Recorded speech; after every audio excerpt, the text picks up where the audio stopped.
My name is Sarah, and today's book review is on Iron Widow by Shiran J. Zhao. Non-spoilers. I give this book not only 5 out of 5 stars, but title of Book of the Year. Oh my god. This book, people, I did not feel safe. Non-spoilers. We are set in an alternate world, a different country called, I apologize if I mispronounce this, Washa, and there's the Great Wall, Chinese inspiration, and we are fighting giant alien monster creatures named Hundun, and to protect this country, we have our giant mechs called chrysalises, which are piloted by a boy and a girl. The only problem is that while the boy comes out the hero and superstar, the girls just die off because, you know, being compatible with one another apparently doesn't work well for the girls. And our main character, Si Tian, she volunteers to not only be a pilot, but to get revenge for the one who killed her sister that went before her. And not only does she get her revenge, we also see that she is breaking all societal norms because her power overpowers that of a boy, and she gets the title of Iron Widow. She has done the unthinkable, people. She has defeated the boy and done what no woman should or could or ever do. And that's the beginning of this roller coaster, people. Oh my god. I loved the characters. I especially liked how Shiran J. Zhao put it in first person point of view, because going through Si Tian's POV, I could feel the fury, anger, pain going through her, and I was like, oh, this is only part 1. We're only on page 87. Whew. I really enjoyed the fact that this was first person. We got to feel exactly what the characters' emotions and thoughts were. I was really drawn in.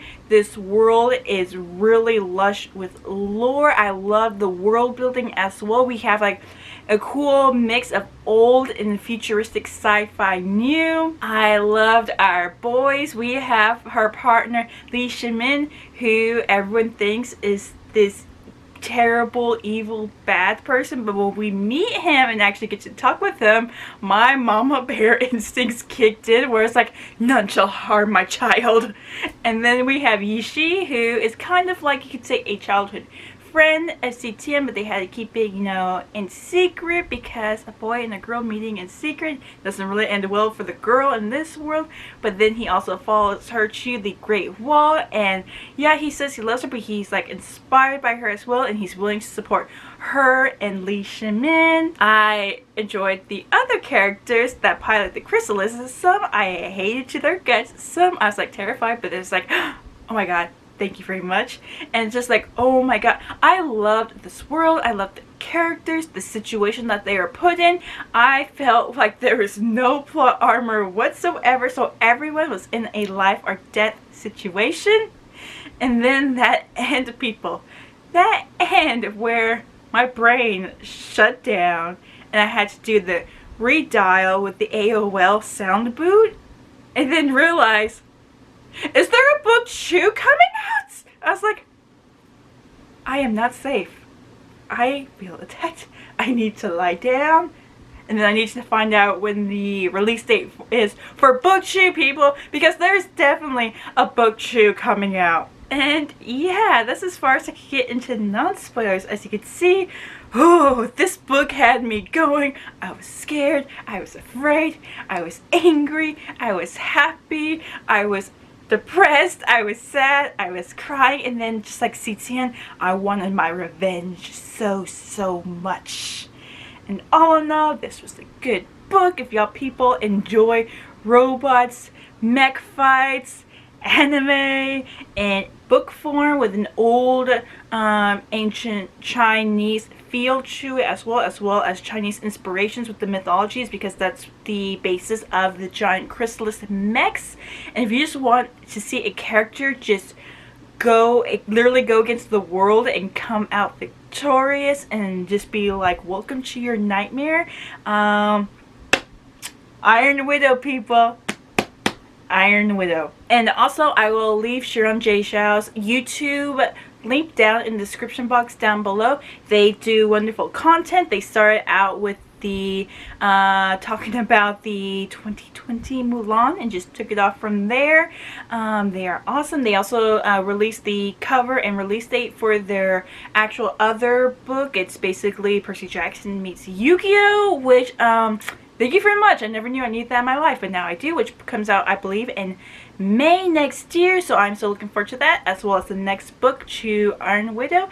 And I can't wait to see what they come out next. So yeah, if you want to check out their content, I will leave the link down in the description down below. And yeah, Iron Widow by Sharon J. Xiao. 5 out of 5 stars and Book of the Year.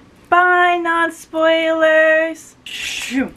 Spoilers. We actually start off with a prologue that gives us a brief beginner's guide into the world, because we are actually in the middle of a battle with the Hundun, who are the giant alien insect-like roly-poly creatures that are attacking the Great Wall and trying to get past the wall to attack civilization. We find out that they have been around here for about 2,000 years, and the Hundun that are defeated, we use their bodies to make more chrysalises that are powered by Chi, the power energy rating within the people, and that's how the pilots, the boys and the girls, are able to channel it through the yin and the yang seats. And the mech that we are introduced first is the Nine-Tailed Fox, as well as Yang Wang, who basically comments how he went through another concubine, because the girls are basically there to keep the male pilots, you know, calm, cool, surreal while they fight. But whenever they go through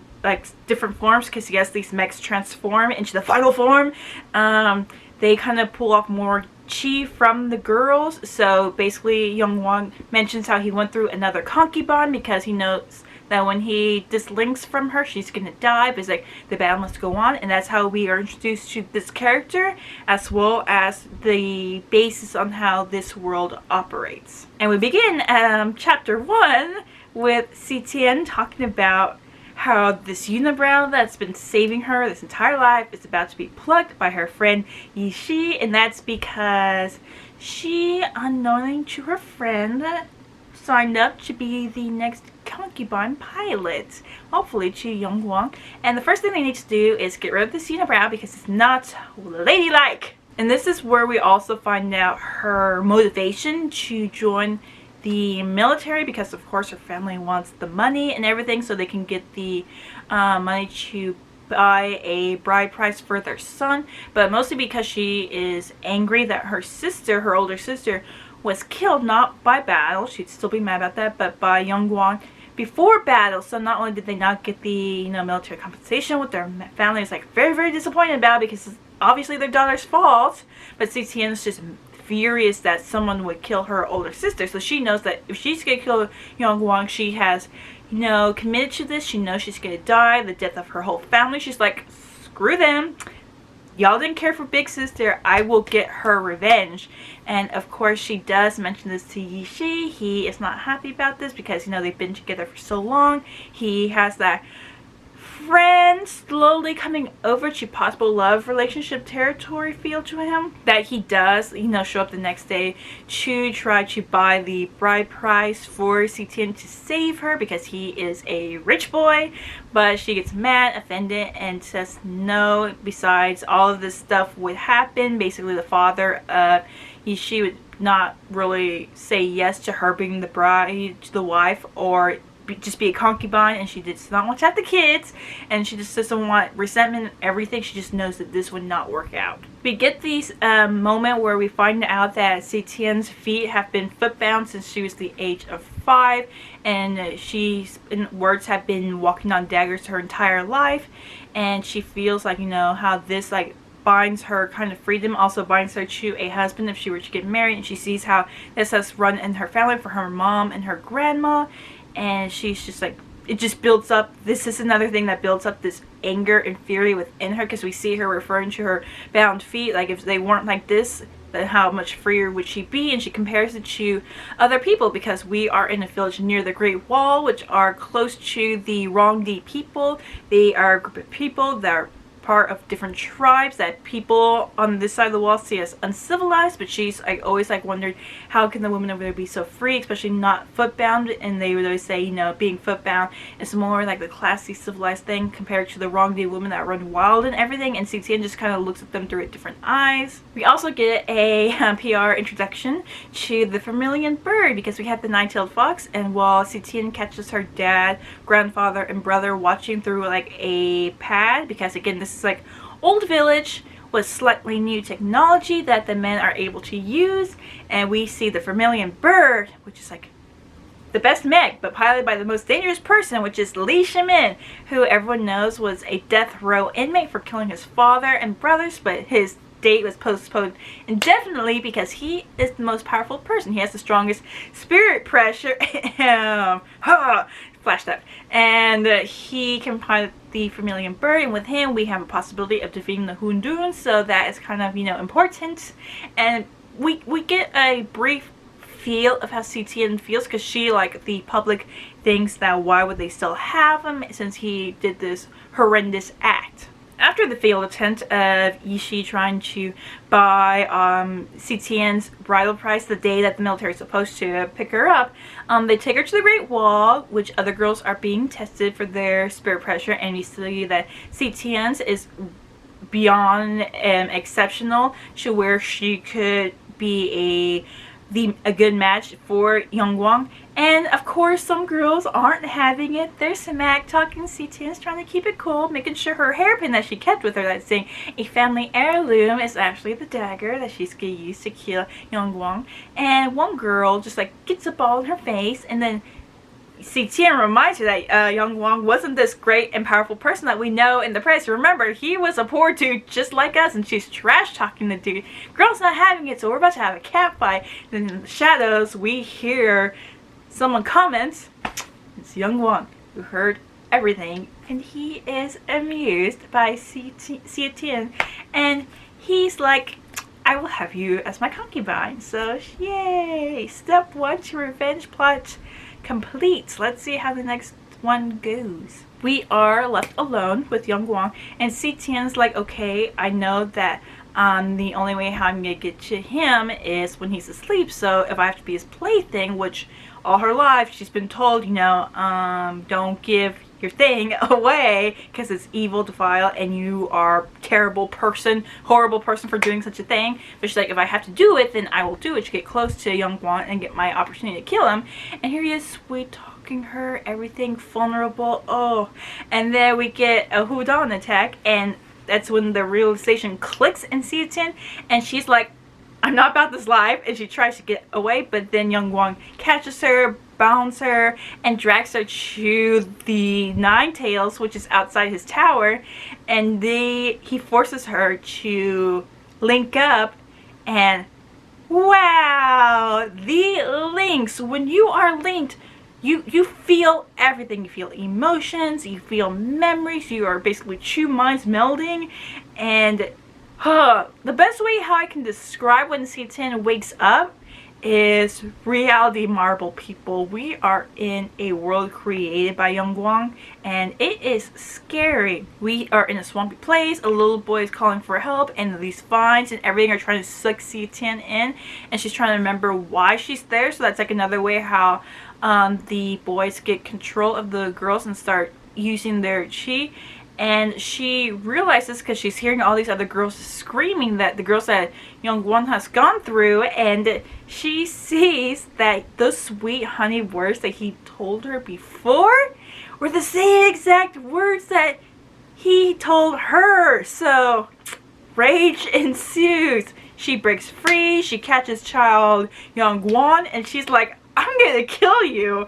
And she does, and then she wakes up in a mind realm, a yin and yang battle operating spiritual world, and she can see Youngwang piloting the Nine Tails. She can see the battle going on, and he looks like, what are you doing here? And she goes at him, and that's when he clicks. Oh, you're here trying to kill me. Because she says she's there to avenge her sister, and he tries to subdue her in the mind realm while still fighting. Never judge a woman's fury, anger, and rage, because Si Tian breaks through the hold, gets a hold of Young Guang, and she kills him and takes control of the Nine Tails, which we clearly see she has no way how to control, because even the other crystals are fighting, like, hey, Young Guang, what's going on, and everything, and someone's saying we're about to go into the next form to fight, but she's like, don't kill any more girls. Like, okay, so do something, because they think it's Young Guang still piloting the Nine Tails, and through this control, not only does Si Tian manage to take control of Nine Tails, but she does a heroic form of the fox and ends the battle, people. What I mean by that is that they have like the standard form, which is the animal form, then the ascended form, which is the classy, you know, Ultraman form, but then we have the heroic form, the form that everyone like achieves to get, and everyone's like, yay, Nine-Tailed Fox, Young Guang finally did it! And then after the battle is over, and everyone's like, hey dude, come on out, we got, like, the cameras are ready and everything. Si Tian is alive and well and kicking, and she sees that Young Guang is dead. So she does the most boss thing, opens the cockpit. Her meridians that are showing her chi flow are ablaze, so she has like silver white eyes shining in her normal eyes, and she throws the body down, and she's basically like, y'all have been living in a beautiful dream, welcome to your nightmare. And that's how part 1 ends, and I'm like, whew, I'm scared. And this is only part 1. We're literally like on page 87. What's the rest of the book going to be like? We are brought forward to the lead strategists, Shuang Liang and Sima Li, and we are talking with Si Tian, and they decide that she is an Iron Widow, and even that small little hint, Si Tian catches up on them, like, what do you mean by Iron Widow? And all in all, the strategists decide that to pair her up with Li Shimin of the Vermilion Bird, and we know that is basically a death sentence. And I must admit, the moment we met the strategists, I didn't know how to feel about them, but the more we got to meet Sima Li, I'm like, yo, I found the person I'm gonna poke a stick with, because he makes it easy. He gets character development that I like, but then at the end I am like, do I trust you? We know that after a chrysalis attack, the pilots need a 2-week break to recharge their chi, and because of that, Si Tian's been put in a prison, just waiting the days away. And then apparently, I guess this 2 weeks are up because we get attacked by another swarm of Hudon, and they drag Si Tian to the Vermilion Bird, and that's where she meets Li Shimin, who is really tall and really thick for a 19-year-old in a orange jumpsuit with a muzzle, and he won't look Si Tian in the eye. He like keeps looking away, to where she's like, dude, look me in the eyes, at least look me in the eyes before you kill me.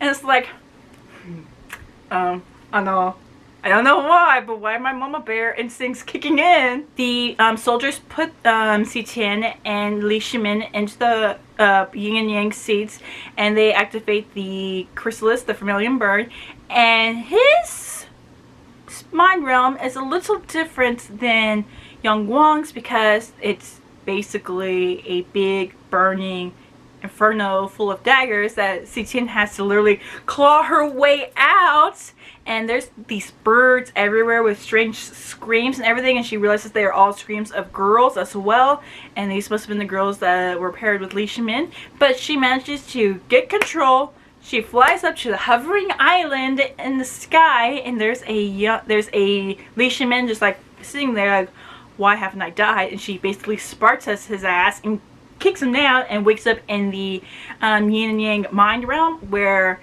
Li Shimin is there, understandably surprised, and she tries to kill him again. But at the same time, you know, that's when oh no happens. We have a oh no moment, because they are literally wrestling each other. They're not bothering for control over the vermilion bird, which is going haywire in real life, and everyone's like wondering, what the hell, Leishman, are you good? Do we need to assist or anything? And here they are fighting each other, and because of this imbalanced match, the bird goes like demonic form and just the battle is won.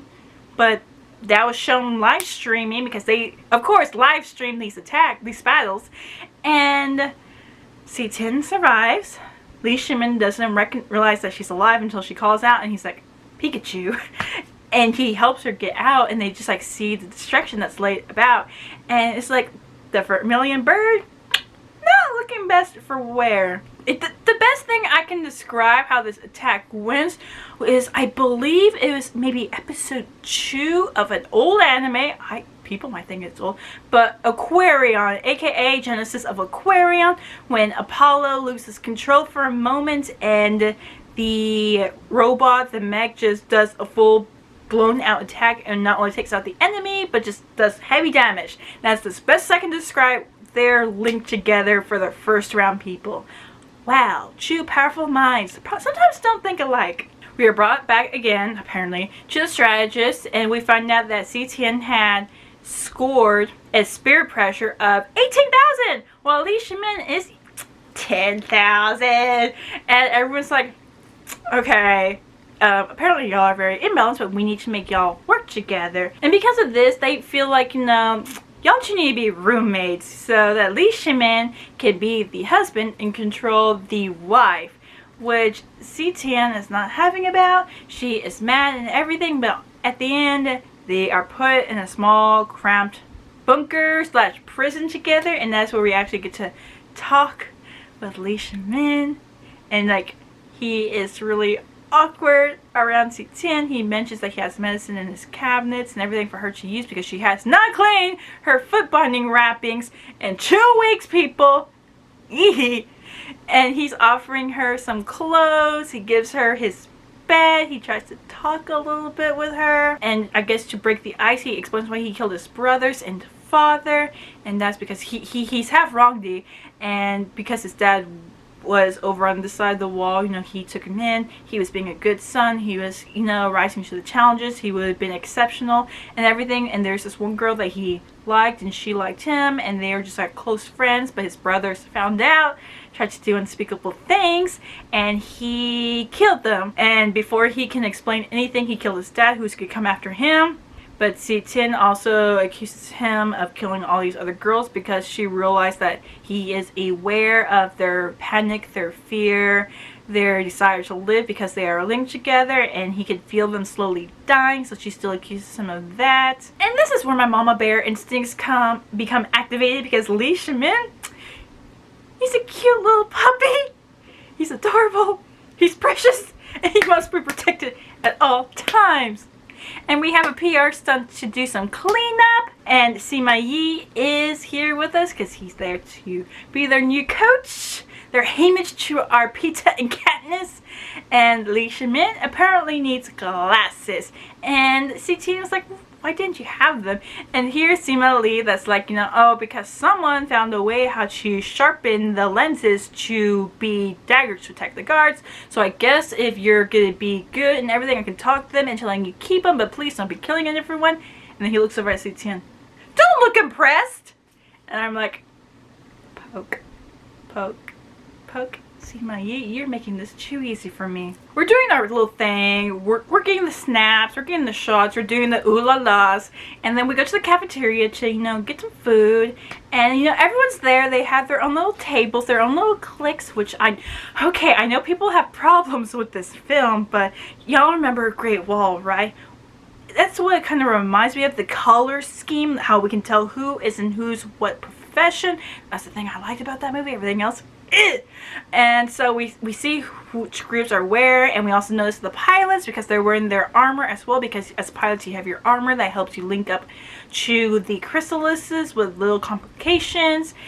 And Sima Yi can't leave his eyes off of this team for 5 seconds. And isn't this place supposed to be professional because they're all rowdy, crowdy, and doing little food / fist fights, and everyone's all like, yay! And so when bumps into Sima Yi, he's like, just go over there, don't bother anyone, I'll be back because I gotta go change my robes. And some guards go, and then a little fist fight happens, and everyone's like, yeah, fight! And the guards go over there, go like, yeah, fight!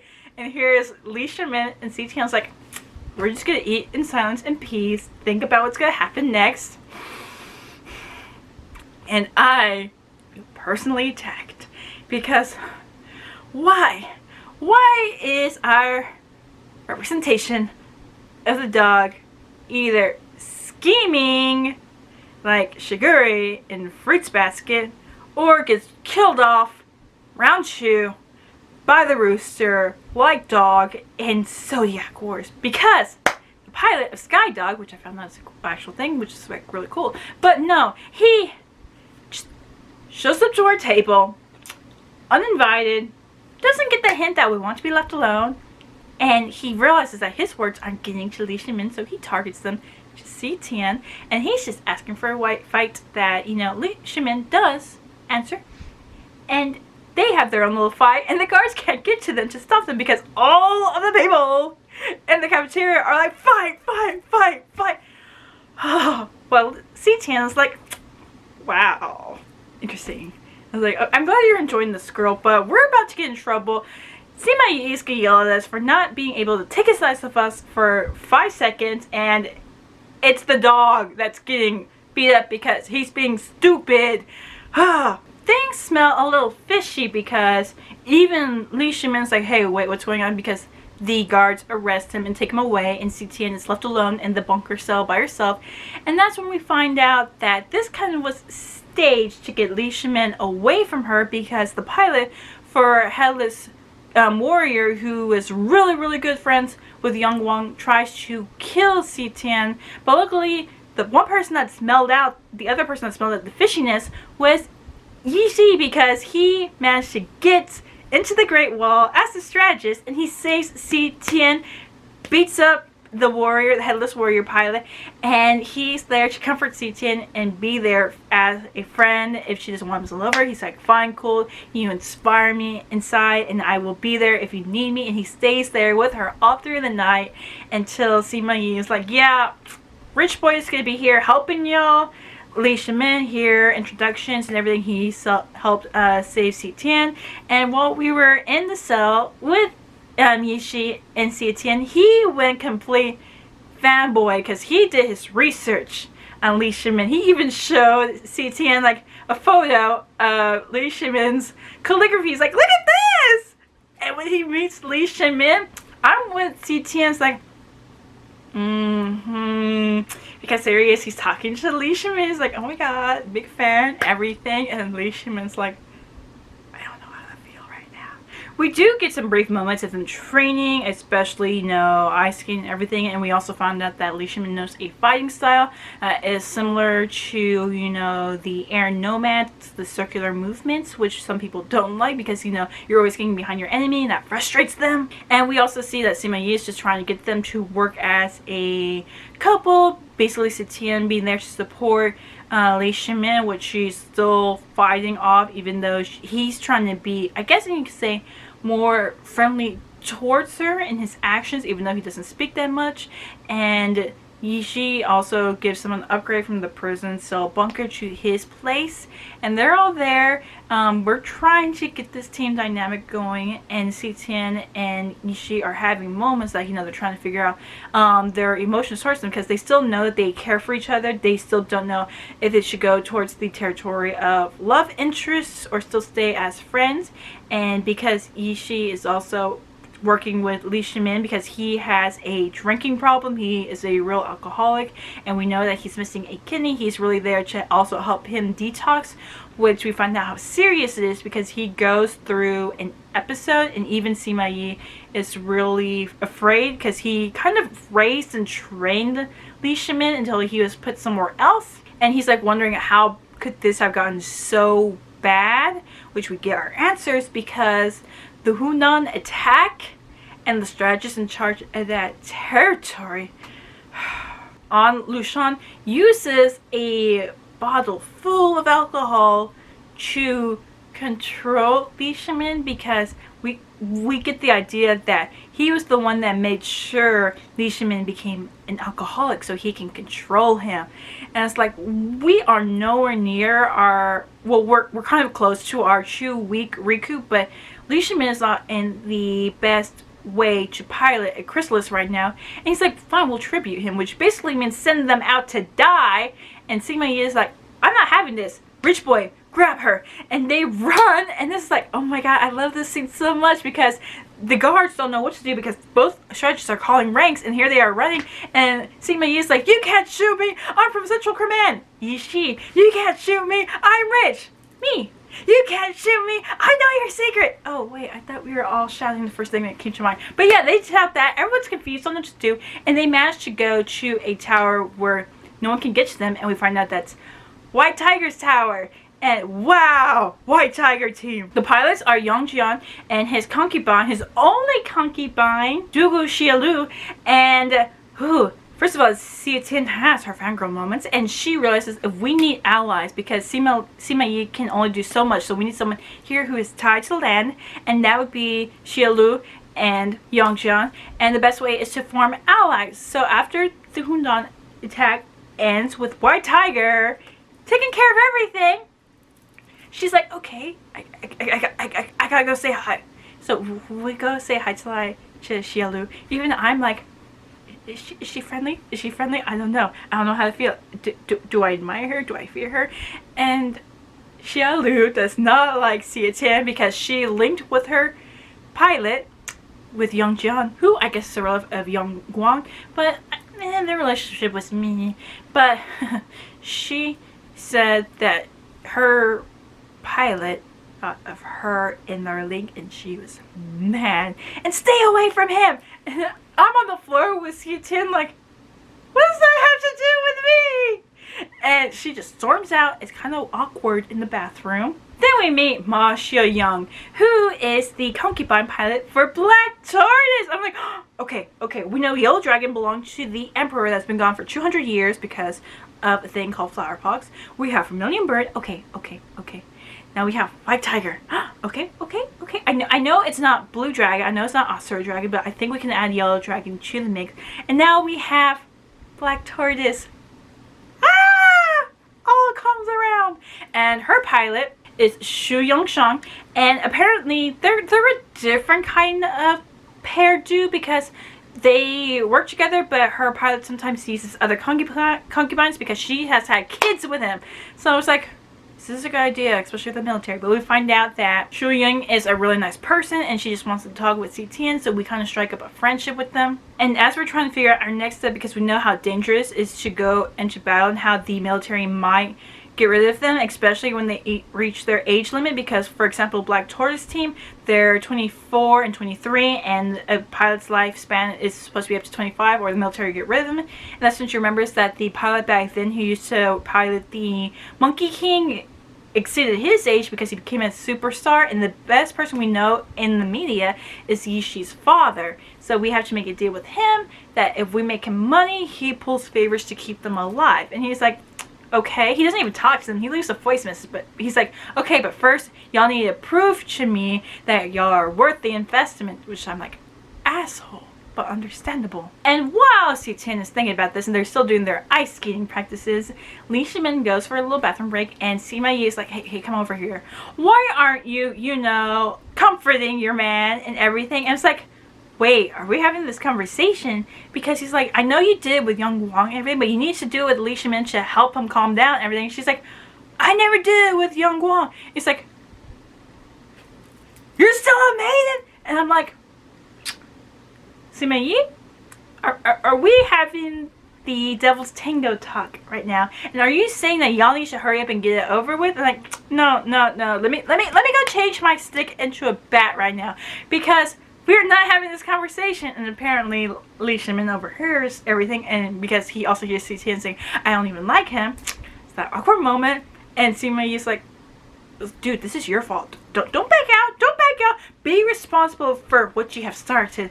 And then a Hundan attack happens. I'm like, I don't know. I should be thankful for this distraction or not. You know, we're still recovering and we're about to make a run for it, but then An Lushan shows up with orders that override Sima Yi's and saying, y'all are getting into the Vermilion Bird. And Si Tian's like, wait, we're in our spirit armor. We can run away because they can't fly. They have wings. And then she gets shot for trying to run. I'm just like, plot armor. Non-existent. Because she could possibly die piloting the Vermilion Bird now. And Li Shimin is panicking. So is Sima Yi. But they agree to go into the Vermilion Bird to choose the battle. I'm like, oh lordy. We're fighting. Our connection is kind of weak because Si Tian is, you know, wounded, bleeding out. But through their link, they're looking around and they know that no one's going to help them. And Si Tian gets an eye on the Headless Warrior. And through the link, Li Shimin feels and sees, is like, wait, that's the guy that did it? So he lets her take control. And we, because we're suffering, we have a loss of chi. We didn't fully properly heal. And Si Tian is dying. So our supply is really low. We're not getting any restock. So we are going to siphon some from Headless Warrior and get our glorious revenge. Which we do. And it's beautiful. But then we're like, screw everything. And we are going to attack the strategist tower. We are going to leave battle, get our revenge, even if we die. And they are about to, and all the strategists are freaking out. And then through the comms, we hear Yi Shi covering for them. It's like, y'all are here for the chi resupply, right? Don't worry, I got you. And we're like, we'll see how this goes out. And it's like raining and everything. The cameras are filming. It's that dramatic moment. And Yishi's out there. And we see through his meridians, his elements that are in his chi. And we are giving them chi, the Vermilion Bird. And in Si Tian's mind, she remembers telling Sima Yi, yes, the triangle is the strongest shape. Because he's saying how, you know, don't play around with, you know, rich boy and everything. And she's like, okay, whatever. But through Yishi's help, she's remembered, yes, the triangle is the strongest shape. Because with his chi and bringing him into the cockpit, that he's there to tend to Si Tian's wounds while he says, just go at it. Their mind realm, Li Shimin and Si Tian are covered with these butterflies. A butterfly that we saw at the very beginning that symbolizes both man and woman with a yin and a yang wing. We go heroic form and the Vermilion Bird and wipe the field. We defeat the enemy single-handedly. Victory! And we need a break, man, because that battle, yeah. Yishi's dead. Okay, we'll make a deal, but first, we need to go rest, people. Gao Chua, who is Yishi's father, who I'll only refer to as Yishi's father, we go to the capital after, you know, our healings and everything, and we get his contract and everything. He's there to support, and he makes Si Tian read out loud the contract after Li Shimin goes, after undressing herself. So I'm like, yeah, you're gonna die. I can see that. You're evil. You're despicable. You use the world to your own gain. But through that, we start getting our sponsorships. We start doing pictures and everything, because everyone thinks Si Tian is like basically a fox, a vixen, I guess you could say a hooligan, possessing men to do her bidding, to take power. And they use that. So they're taking these cool pictures and everything, making like who's really in control of this man or this woman, and everyone's like, you know, starting to get their little fan base. And we're asking, like, you know, is this good enough? And he's like, through messaging, because he won't talk to them, it's like not far enough. And Si Tian's like thinking, okay, we need something to get more popularity, meaning more safety for us. And she's like thinking, we've done so much, and Li Shimin has been deprived of a certain title for so long. And she looks at Li Shimin and she's like, hey, Li Shimin, how about we do our match crowning ceremony? Meaning that, you know, they are the perfect match, an Iron Prince and Princess kind of thing. And they're like thinking the last time someone did that, that was with White Tiger team. And that was like a big spectacular moment, but this will blow everyone out the water. Sima Yi likes the idea and he passes on to headquarters. We are alone with Si Tian and Yi Shi.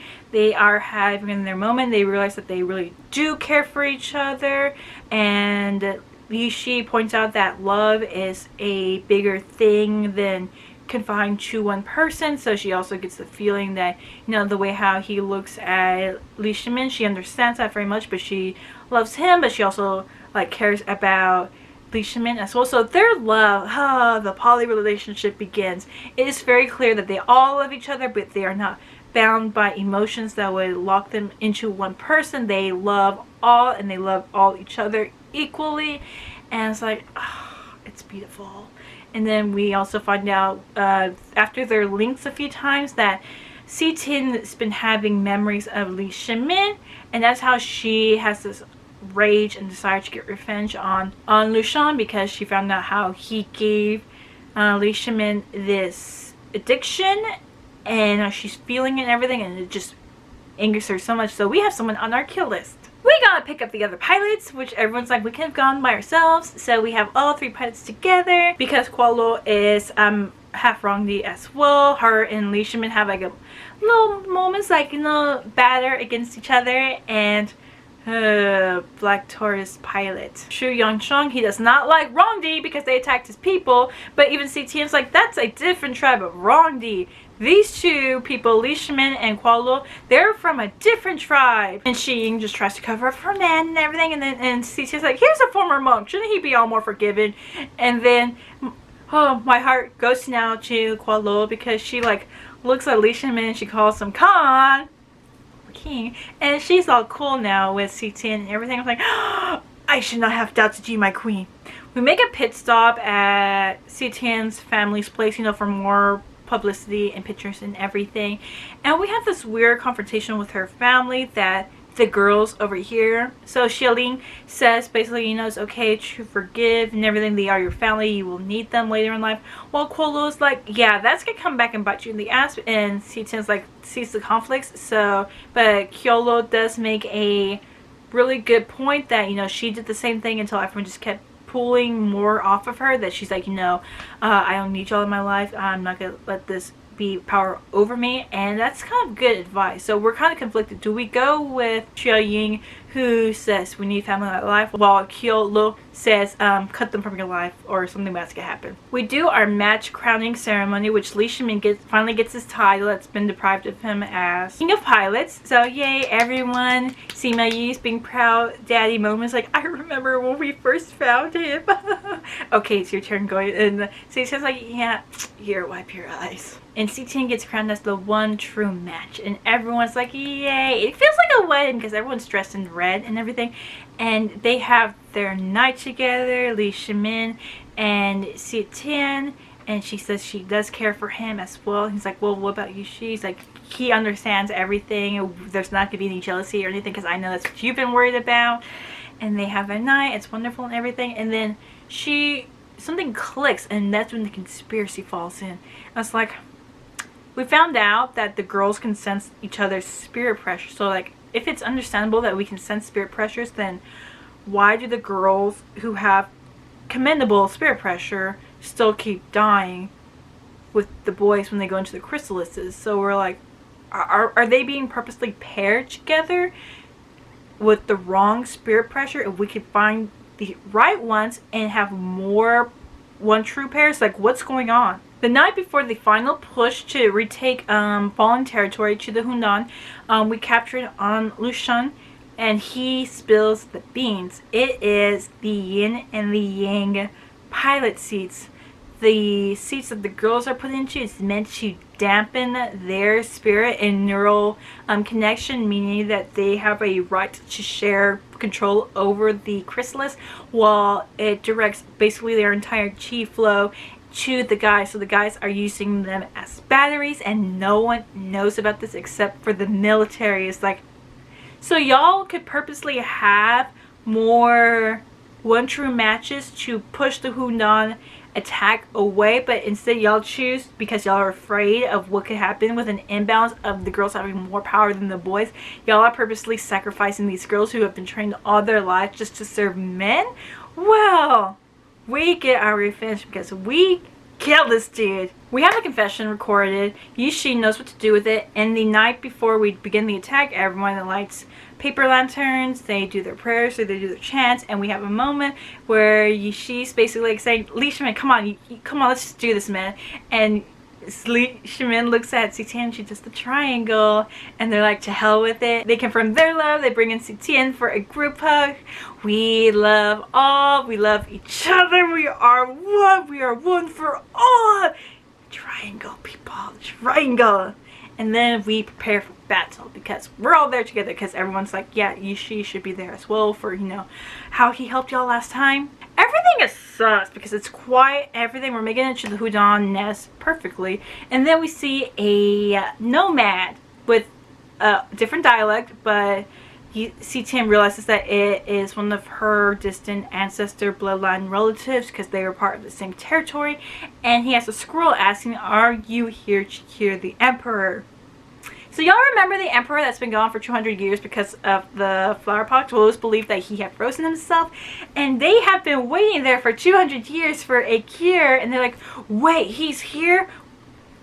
We'll get to that first, because now we're being attacked by Hundan, who aren't acting normally, because they usually attack, but now they're like waiting and pulling back, and like, okay, we don't know what's going on, but we'll go. We gotta find the Emperor Hudon and defeat it to end this battle forever. We find the Emperor in this big misty area, and all the crystals are there to begin the attack. And that's when they realize this isn't mist, this isn't fog, it's metal. Gee, that the Hunan has weaved to make threads, and we are trapped. We are trapped like rats in a corner. Oh no! Everyone is feeling pain, everyone's getting attacked, and even though we break free, everyone's going into heroic forms. We're pushing back. There's another Emperor Hudon in the vicinity, and it's a water type, meaning it can change different forms. It is a fluid and everything. We realized, okay, we gotta take care of the Metal Emperor Hudon first, right? So Vermilion Bird goes for the attack. They manage to kill it, and Black Tortoise is there to help them, and it finally happens. Yeah, but we have to go to the volcano to recharge. Like, hey, we gotta go. And then Black Tortoise breaks off a wing of Vermilion Bird and tries to kill us. And Sitian thinks that maybe Xiu Ying doesn't have control of what's going on, but when she gets ejected from the Vermilion Bird with the Yishi, while Li Shimin takes full control, she sees that Black Tortoise, their eyes is the same color as both the pilots, and they know what they're doing. Yo, it clicked after reading this, after the betrayal wore off, that hasn't someone, you know, someone that is represented by the tortoise, who's been known to be friendly and doesn't know what's going on, to be the real schemer this whole entire time? I mean, I would have to say it's, you know, Bujizao. And so the betrayal is still there. I'm like, oh no. Even White Tiger's like, what the hell? Tries to help, but they get pulled by the White Emperor and fighting it off. Sitian and Yishi flies over to the White Tiger that gets free, and they see that half of Vermilion Bird is still fighting. Li Shimin is piloting Vermilion Bird by himself, so White Tiger tries to get them to him in time, but then through the bracelet that Yishi has monitoring Li Shimin's files, we watch as it goes down to zero. And we're like, oh my god. Li Shimin died.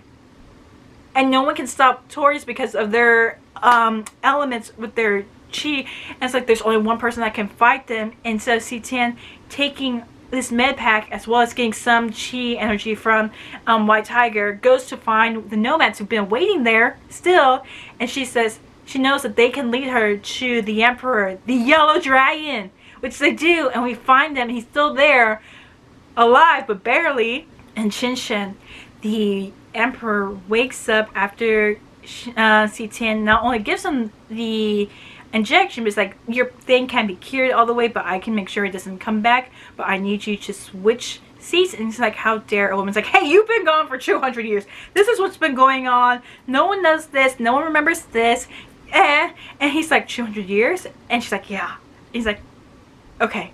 So they switch pilot seats and they mind link, and oh my god, Sitian almost gets pulled underwater by these creatures. But Li Shimin shows up, saves her, and they go to the stairs of the Great Wall, and she's like, I can't live without you. He's like, I will be here with you right here. And he crumbles into cinders, and we march up the Great Wall steps, and there's Qin Sheng doing that, you know, that pose that we all know, looking down. It's like, huh, this is new. And we go into the yin yang mind realm, and here he is, calm and everything. He is wiping the Hunan out of existence, because we just have the Water Emperor now, and through connection we've been feeling what they've been feeling, what they think, and he's begging for her life, but Qin Sheng does kill him, and he's very calm and composed and everything. And then he's like, just, okay, all yours. He gives the controls to Si Tian, who gets her revenge on the Black Tortoise, because apparently they were the kids of Black Tortoise were gonna be used against them, and Chu Ying tries to use Si Tian's family against her, and so that's like why she wanted her to get closer to her family. And Si Tian's like, please, you already killed my real family.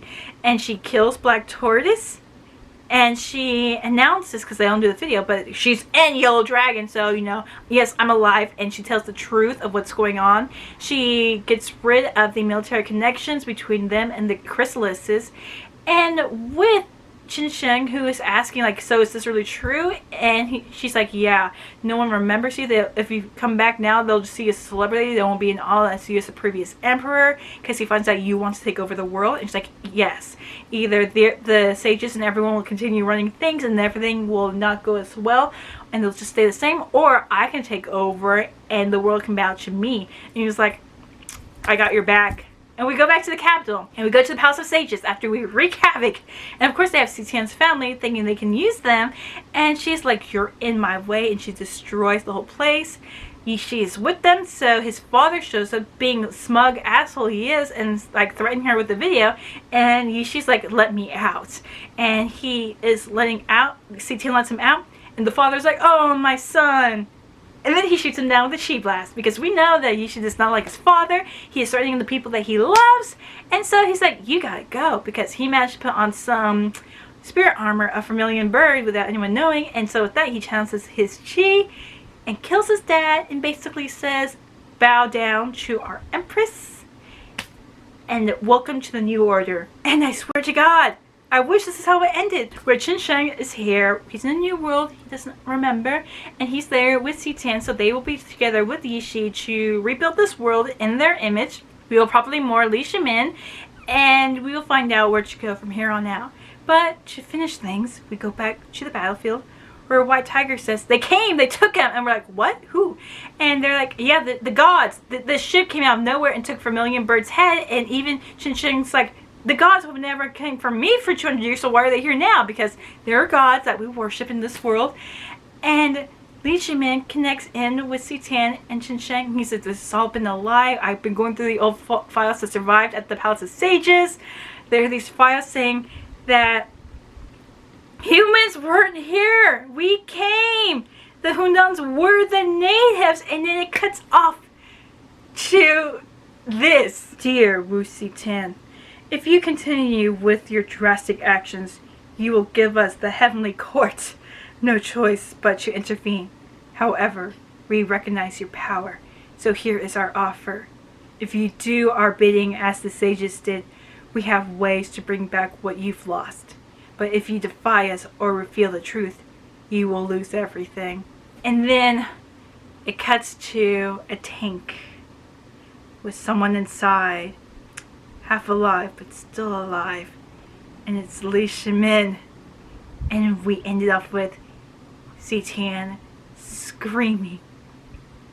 And that's the end of spoilers. This book deserved the title of Book of the Year, because I expected a lot coming from this, because this hype was coming, and they exceeded that hype.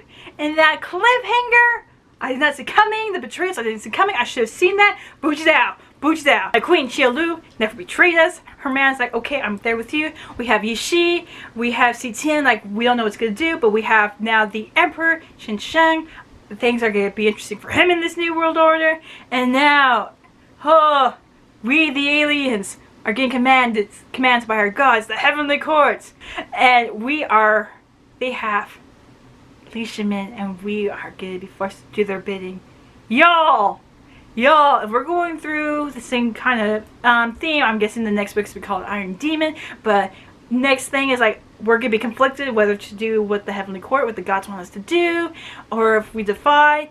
I don't know what's gonna happen. Citian, she's gonna have moments. She's gonna be rageful. We are, forget being emperor of this world. We're gonna be emperor of the universe. But I don't know. This book, it had me going on for a wild roller coaster. First person POV. I could feel everything Citian was feeling. I might as well have been the one in the seat with her. The conspiracies that were going on and everything. Wow. I loved our babies. I want my baby boy back. Yishi, Citian, okay, and Chin Chin. We gotta go get my baby boy back because Mama Bear ain't happy. Oh my god. Oh my god. Movie people, keep your greasy little fingers off of this book. Y'all have no right to make this into an adaptation. The best thing we can get for this is a Donghua adaptation, which would be amazing. I would so love that. If not, oh my god. But, cannot wait for the next book in this series. Shiran J. Zhao, I applaud y'all. Y'all are amazing. I cannot wait. I also cannot wait for y'all's next book to come out. It comes out in May next year. And I'm looking forward to the next book, the next sequel to Iron Widow. I love this book. This is amazing. This is a great read, people. If y'all like sci-fi, mech fights, anime style with ancient China mythology, hints and everything, and a character off of the badass female emperor in all of Chinese history, this is it. Y'all will fall in love with the characters. This world is big and vast. It's about to get a whole lot bigger. And this read was amazing. That's all I can say, people. Wow. That's all I can say is wow. Iron Widow by Shiran J. Zhao. 5 out of 5 stars and book of the year. My name is Sarah and bye.